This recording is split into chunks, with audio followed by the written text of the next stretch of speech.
I got pregnant with the boss's husband. You can demand as much in alimony as you want. Ava's words made Rodriguez and me exchange glances. What did Ava just say? Did she not say the boss's husband? Ava, still wearing her sarcastic smile, was looking at our faces.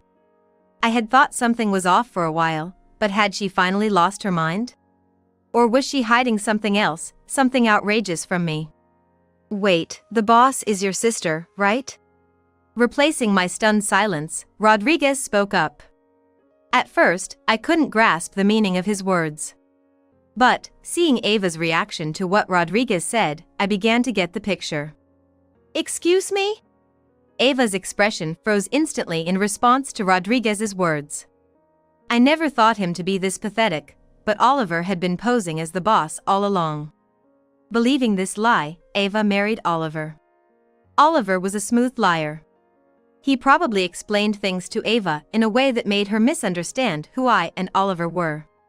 He must have done this to get close to the beautiful Ava. Now it made sense why Ava had married Oliver so easily. But let's get back to the story. Indeed, I'm Sophia Brown. I'm the boss of this company. I'm a 37-year-old single woman working in IT. Due to some circumstances, I'm living alone.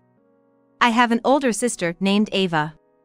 And though it might sound biased coming from me, she's quite beautiful.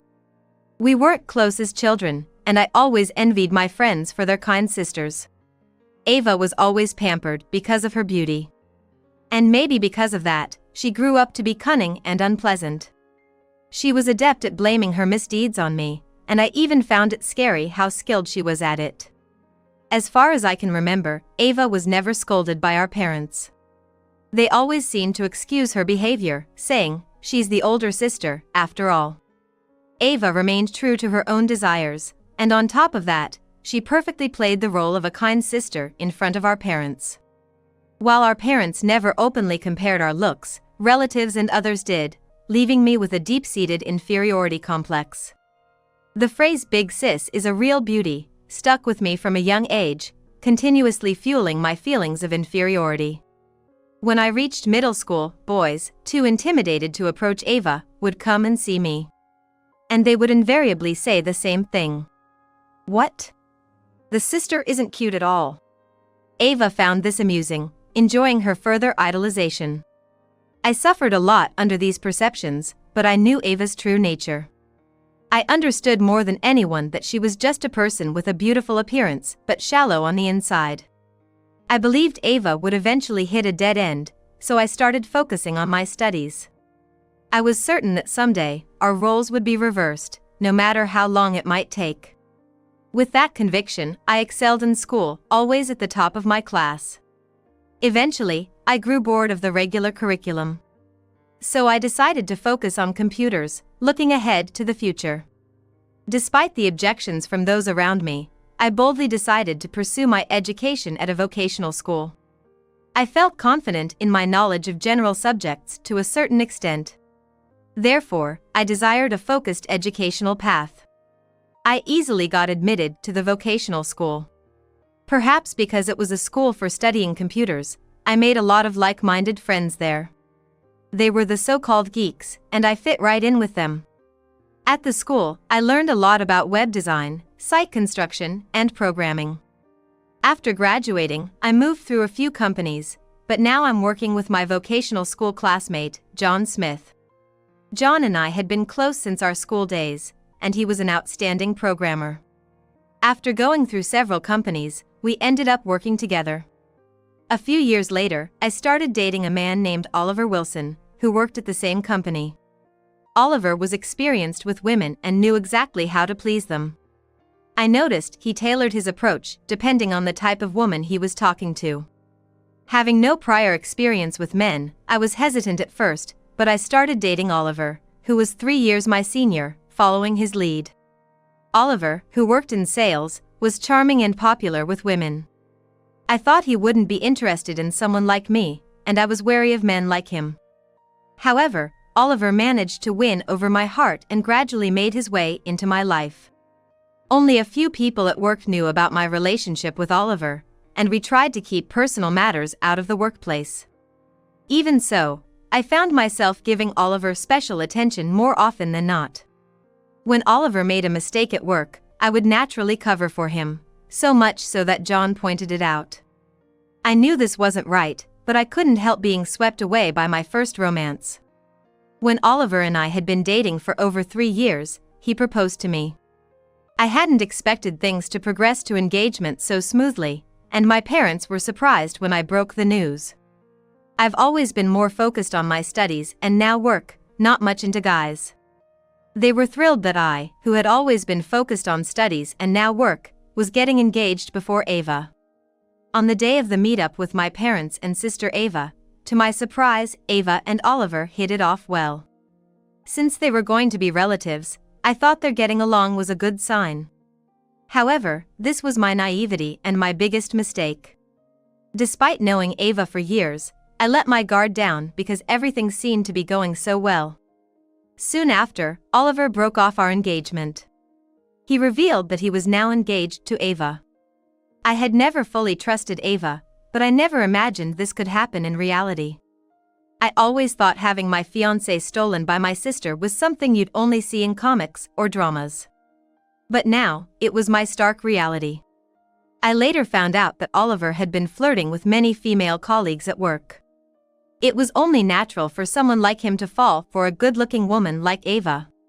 My parents were utterly dismayed by Ava and Oliver's outrageous behavior. They couldn't believe that Ava would steal her sister's fiancé, especially considering what the relatives and acquaintances would think. Despite their past indulgence, my parents couldn't forgive this. They were furious with Ava, but she didn't care at all. Meanwhile, unsettling rumors began circulating in my company. There were whispers that Oliver was deceived and dumped by me. It was such a ridiculous joke, I thought no one would believe it, but somehow, people at work started sympathizing with Oliver. Thinking the rumors were too ridiculous, my failure to properly deny them contributed to this outcome. Knowing my character, Oliver used this to his advantage, getting close to sympathetic female colleagues.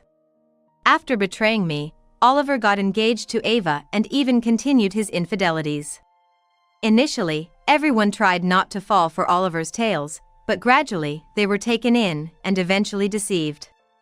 The way people at work looked at me changed to something more mocking, and Oliver disrupted the office morale. Ava and Oliver, ignoring the feelings of my parents and me, went on to have a grand wedding. They even had the audacity to send me an invitation, which I obviously didn't attend. My parents had intended to keep Ava's actions a secret, but invitations were sent to relatives as well. Humiliated by their daughter, my parents shed tears of shame and declared they'd have nothing more to do with her. Some time later, Ava became pregnant. She even made a point of coming to me directly to announce it. "How does it feel? Your ex-boyfriend and your sister's child are right here. What are you feeling? Tell me," Ava said, smirking as she tenderly rubbed her belly, staring at me. She seemed to find pleasure in thoroughly hurting and breaking me. Ava's eyes gleamed with genuine enjoyment of the current situation. Realizing that my own flesh and blood was filled with such madness terrified me more than anything. Fear, rather than anger, spread through my heart. I was speechless, standing there in front of Ava, unable to say or do anything. Either bored or satisfied, Ava eventually left without another word. I knew Ava and Oliver would continue to torment me. Since breaking up with Oliver, I had become increasingly isolated, unable to confide in anyone and sinking further into darkness. I was adamant about not letting personal issues affect my work, but gradually, my body stopped cooperating. No, my body was fine, but my mind refused to function. "I don't want to think about anything anymore." I felt an inner scream and found myself unable to go to work for a while. A few days later, I finally checked the backlog of calls on my smartphone. Most were from my parents and John. I had sent emails to report my absence, but only sent one-way messages, never fully explaining to John. Thinking about the disruption my absence might be causing at work. That made me feel even worse. Along with the missed calls, there were several messages from John. "What happened? "I'll listen," he said. The messages sent by John contained nothing about work at all. They were all out of concern for me. I thought I had no one to turn to, no one on my side. But here was someone who cared about me. This realization made tears flow naturally. I couldn't continue like this. Shaking off the fog in my mind, I decided to contact John. Staying like this would only play into Ava and Oliver's hands. Glancing around the room, I saw it littered with instant noodle cups and pastry wrappers. "This is terrible. I need to clean up first," I muttered to myself, starting to tidy the room.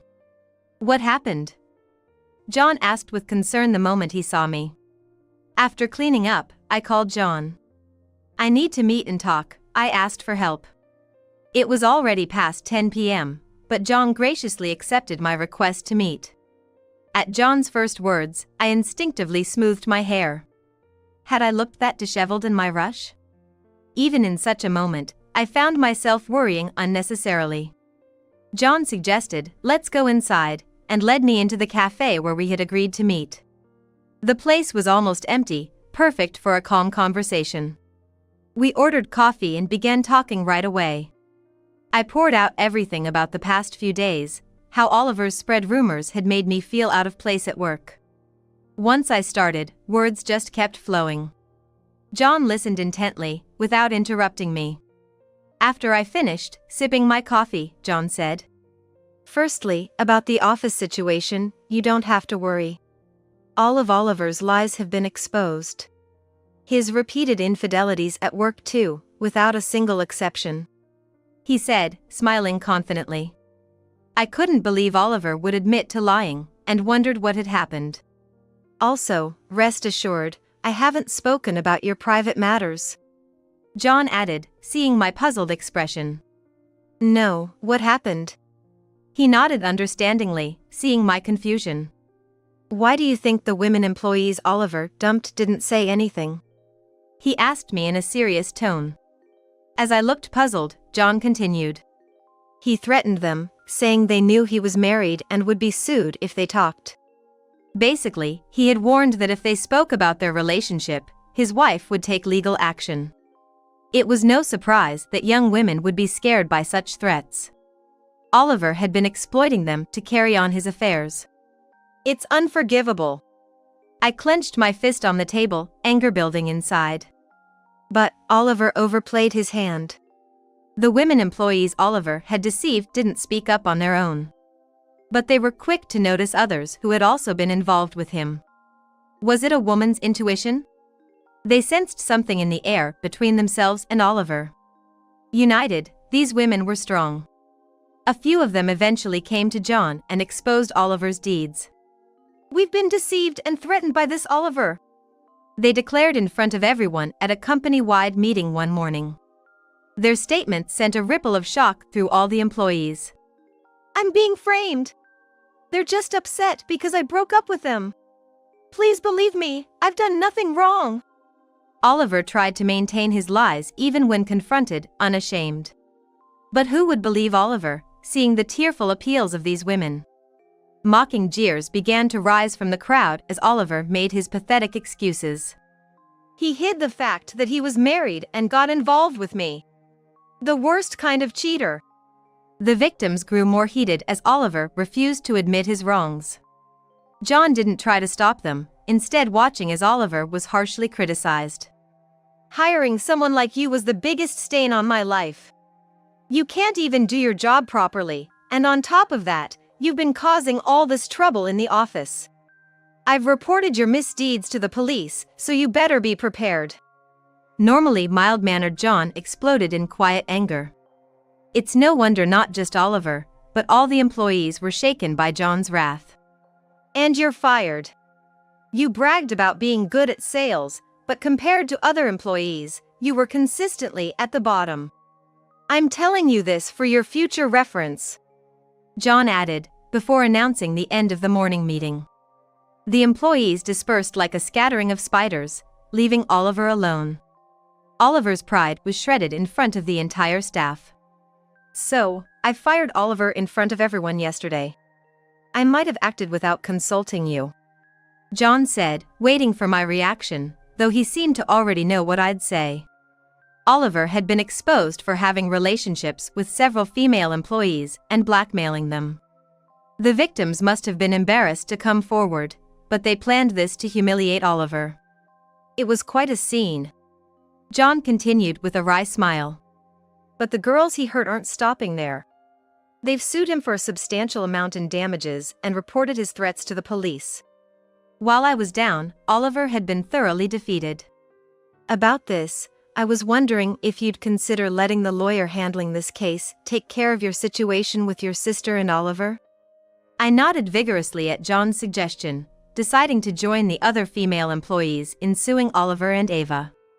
A few days after my conversation with John, I met Ava, accompanied by the lawyer Rodriguez that John had introduced me to.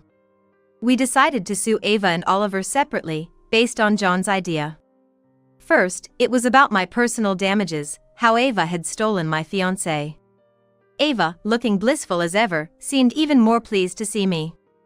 Unaware of her position as the sued party, she faced me with overconfidence. In our first meeting, Rodriguez looked at Ava quizzically and began. "Excuse me, but do you understand why you're being sued?" he asked directly, without beating around the bush. Indeed, I too found Ava's confidence eerie. Ava's smugness in looking down on me was clear, but considering what lies ahead, she shouldn't be able to keep smiling.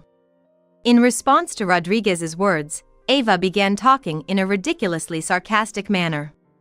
"I ended up getting pregnant with the boss's husband. Demand as much in damages as you want." Rodriguez and I exchanged glances at Ava's unexpected words. What did Ava just say? She said the boss's husband? Ava continued to smirk at us, filled with sarcasm. I had thought something was off, but had she completely lost her mind? Or was she hiding something even more outrageous from me?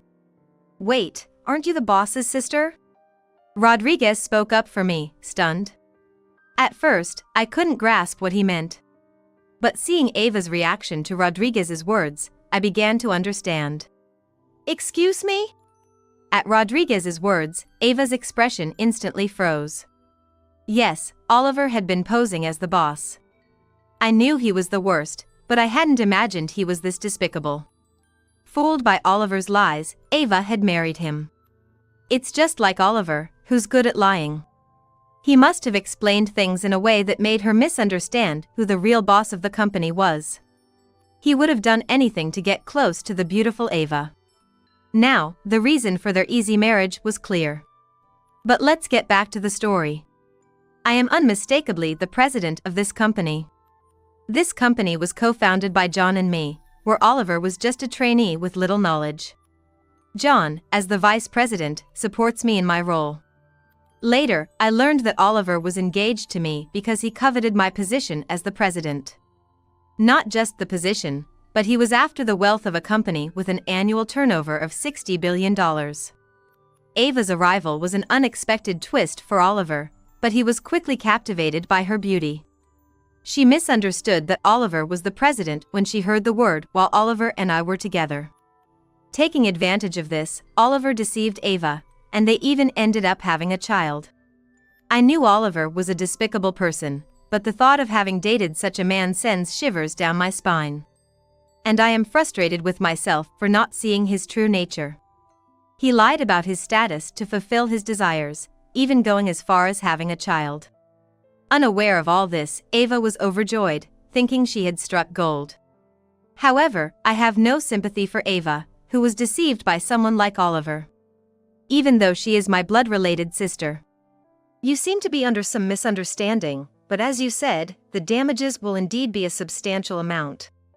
At Rodriguez's words, Ava's strength seemed to drain away as she collapsed onto her chair. Concerned about her pregnancy, Rodriguez instinctively reached out to support her. "I feel sorry for the child, but it's your own doing. This is the consequence you brought upon yourself," I said firmly to Ava, who was looking at me as if wanting to say something. Just because I now know the truth doesn't mean I plan to back down or forgive. Ignoring Ava's desperate attempts to cling to me, I asked Rodriguez to proceed with the legal process. Sophia! Sophia! Please, I was deceived. I didn't do anything wrong. Help me. Ava's anguished cries echoed in the law office of Rodriguez. After learning that Oliver was not the president but just an apprentice, Ava fiercely blamed him. How dare you deceive me? Just because you're a bit popular, don't get carried away. Without money, you're worthless.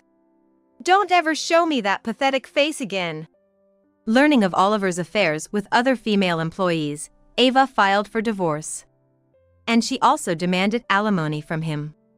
Due to the charges pressed by his other victims, Oliver was convicted. On top of that, he faced multiple hefty damages claims. Oliver inevitably faced financial ruin. Until his prison term ended, Oliver's parents took on the responsibility of paying us the damages. Oliver's parents took this action partly as an act of contrition towards us, who were almost relatives at one point. This was the only solace for us. As a result, Oliver was completely ostracized by all his relatives, including his parents. Even after completing his sentence and returning to society, that's when his real hell will begin. He will have to spend his life bearing the burden of his sins, continuously paying alimony and child support. After settling Oliver's case, I sincerely apologized to the victims. I shared with them how I too had been deceived by Oliver and how my naivety had led to their suffering. However, none of them blamed me or spoke any words of resentment. They understood that we were all victims and I was not at fault. Hearing this, I felt ashamed of myself. I had let personal matters affect the company, withdrawn into myself when things got tough, and let Oliver run amok. I was grateful to my staff for forgiving me, and it was a wake-up call to get my act together. And I couldn't be more thankful to John, who handled these troubles alone while I was absent. Initially worried about my relationship with Oliver, he was genuinely happy for me when we got engaged. Despite not listening to John's advice and dating Oliver, leading to all this, John never blamed me. Instead, he took care of the victim's emotional well-being. I realized that John was far more competent than I, the president, had ever been. John always encouraged me, saying, "This company can't function without you," multiple times. Ava, divorced from Oliver, was in a dire state, not unlike Oliver himself. Shortly after, Ava gave birth to Oliver's child. I knew about Ava's childbirth because she repeatedly came to my house seeking support. "Sophia, you're my sister, right? This child, your nephew, don't you feel anything for him?" Ava would show the child to the intercom camera at the entrance of my apartment building. I had to be heartless, refusing her entry beyond the entrance, and even reported her to the building's security. Honestly, her constant visits were becoming a nuisance. Naturally, Ava also repeatedly begged our parents for help, but both adamantly refused her. Even after being shown their grandchild, their resolve to not forgive Ava seemed unshakable. Furthermore, I only came to know this after Ava ended up in such a situation, but it seems she had hardly ever worked before. Suddenly thrown into society nearly penniless, Ava couldn't expect the same assistance now that she had a child. Suddenly, she found herself in a near-penniless state, thrust into society. It was impossible for Ava, now a mother, to receive the same kind of support she used to. Cruelly enough, all the men who had been assisting her left her side without exception. Now a single mother, Ava had to work for the first time to pay for living expenses and the alimony owed to me. It pained me to think of the child, but Ava had no choice but to work from now on. Considering her past of looking down on others, the harshness she's about to face is unimaginable. Watching my estranged sister being escorted out by security on the intercom camera, I turned it off. After things settled down, I decided to thank John by inviting him to dinner. As far as I knew, John wasn't seeing anyone. But I couldn't help feeling awkward inviting him right after such a commotion. John, however, accepted my invitation without hesitation. We had spoken often at the office since then, but never about ordinary things. Probably out of consideration for me, John never brought up Oliver's topic. Instead, John diligently handled Oliver's aftermath and took care of the affected employees in my stead. Considering all these things, I had planned to properly express my gratitude today. I'm truly sorry for not heeding your advice about Oliver and everything else. I began, intending to thank him, but apologies came out instead. As John said in front of all the employees, my involvement with Oliver was the biggest blot on my life. I felt like I had no face to show John, who had never trusted Oliver from the start. John slowly spoke up. Let's forget about that guy. You are the victim, not at fault. And he is receiving his punishment, carrying his sins for life. John grimaced as if mentioning Oliver's name was distasteful. As he said, Oliver's fate was sealed without our discussing it further. I took John's words to heart and nodded seriously. If it weren't for you, John, I wouldn't have been able to recover. And those girls who were deceived might have continued to suffer helplessly. Thank you for everything. I expressed my utmost gratitude. I said, bowing deeply to John. Watching me, John sighed deeply. You've never listened to my advice since our student days. Always. While cutting the steak that had been served, John murmured with a hint of irony. We've known each other for a long time. Isn't it about time you trusted me more? John said, looking intently at me as he casually tossed a piece of cut meat into his mouth. Yeah, you're right. I admitted, feeling a sting from his words, unable to argue further. To you, am I just a business partner? John suddenly asked me that while I was looking down. Not understanding his intention, I answered on the spot. Of course not. It's not just as friends, but we're inseparable in a way. I blurted out in denial, but then got confused about what I really wanted to say. But you see, after this incident, it's clear you're too vulnerable for me to leave alone. What? I exclaimed in a ridiculous voice at his words. Sophia. I want to be with you. John said seriously, cutting through our previous conversation. Even after lecturing me, this was typical of John, always like this since the old days. This was typical of John, always a serious and competent engineer but clueless about the mood. I couldn't help but burst into laughter at his words. My laughter was almost a roar. My laughter echoed inappropriately in the quiet restaurant. Feeling the stares, I coughed to compose myself. You say that now? I asked coolly, causing John's face to turn red. But his feelings made me happy. He liked me despite seeing everything that happened with Oliver. Of course, I liked John as a work partner, but I also had personal feelings for him. I thought it was just affection as friends. It was rude and presumptuous of me, but I hadn't thought deeply about it until John said it. At this age, I laughed to hide my embarrassment. There was also fear in honestly accepting John's feelings. Are you sure about me? After all that's happened? I couldn't respond confidently and asked instead. Without a moment's hesitation, John replied. That's a silly question. And so, John and I became partners, both in our personal and professional lives. I felt embarrassed to mix personal feelings with work right after vowing not to. But I knew better than anyone that John was trustworthy. Having my life wrecked by Oliver and Ava turned out to be a blessing in disguise, leading me to John. I have no intention of forgiving those two, but as a happy person now, they don't matter anymore. It's best to forget such people quickly. John and I, now more experienced and stronger, will surely take our company to greater heights. I vowed to listen to John's opinions more and move forward together.